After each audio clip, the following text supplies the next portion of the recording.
বাংলা প্রথম পত্র দিয়ে চলতি বছরের এসএসসি ও সমমানের পরীক্ষা শুরু হয়েছে। এবছর পরীক্ষায় অংশ নেয় ১৯ লাখের বেশি শিক্ষার্থী।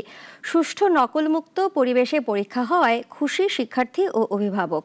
এদিকে আগামী ২ মাসের মধ্যেই ফলাফল প্রকাশের আশ্বাস দিয়েছেন শিক্ষা উপদেষ্টা। সকাল ৯টা বেজে ৩০ মিনিট। লাইনে দাঁড়িয়ে সব ধরনের চেকিং শেষে একে একে শিক্ষার্থীরা প্রবেশ করছে পরীক্ষা কেন্দ্রে। এদিকে সন্তানের জন্য কেন্দ্রের বাইরে অধীর আগ্রহ আর গভীর প্রার্থনায় অপেক্ষারত অভিভাবকেরা। রুটিন অনুযায়ী বাংলা প্রথম পত্র দিয়ে শুরু হলো এবছরের এসএসসি ও সমমানের পরীক্ষা। রাজধানীর প্রত্যেকটি কেন্দ্রেই ছিল কড়া নিরাপত্তা ব্যবস্থা। প্রথম দিনের পরীক্ষায় চোখে পড়েনি কোনো অনিয়ম, প্রশ্নফাঁস বা অভিযোগের চিত্র।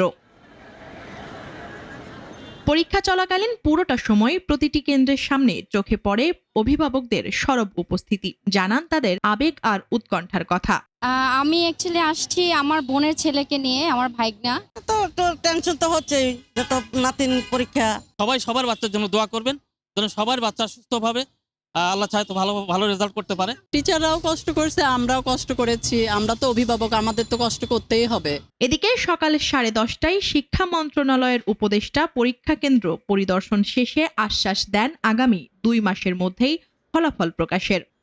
এই সমস্ত সূত্র থেকে প্রশ্নপত্র ফাঁস অতীতে হয়েছে বলে জানা গেছে।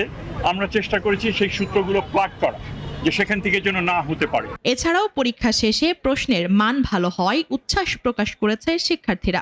হাসি মুখে বের হইছে, এখনো হাসি আছে। 2022, 23, 24, 25 বিগত বছরে যেগুলো আসছিল ওগুলাই পড়ছিলাম, কিন্তু এমসিকিউ গুলো সেভাবে আর কি কমন পাইনি। এর বছর হচ্ছে উপন্যাসের নাটকে কঠিন ছিল, কিন্তু এবার হচ্ছে গদ্যে আর পদ্যে কঠিন দিয়ে ফেলছে আমাদের। ফুল অ্যান্সার করছি, ইনশাআল্লাহ প্লাস থাকবে। এবছর সারা দেশে ৩,৭১৫টি কেন্দ্রে এসএসসি পরীক্ষায় অংশ নিয়েছে ১৯,২৮,০০০-এর বেশি শিক্ষার্থী। বিগত বছরের তুলনায় পরীক্ষার্থীর সংখ্যা কমেছে ১ লাখ। মুনিয়া জ্যোতি, নাগরিক, ঢাকা। ওয়ালটন আবারও মিলিনিয়ার অফারে ওয়ালটন ফ্রিজ কিনে আপনিও হয়ে যেতে পারেন মিলিয়নিয়ার।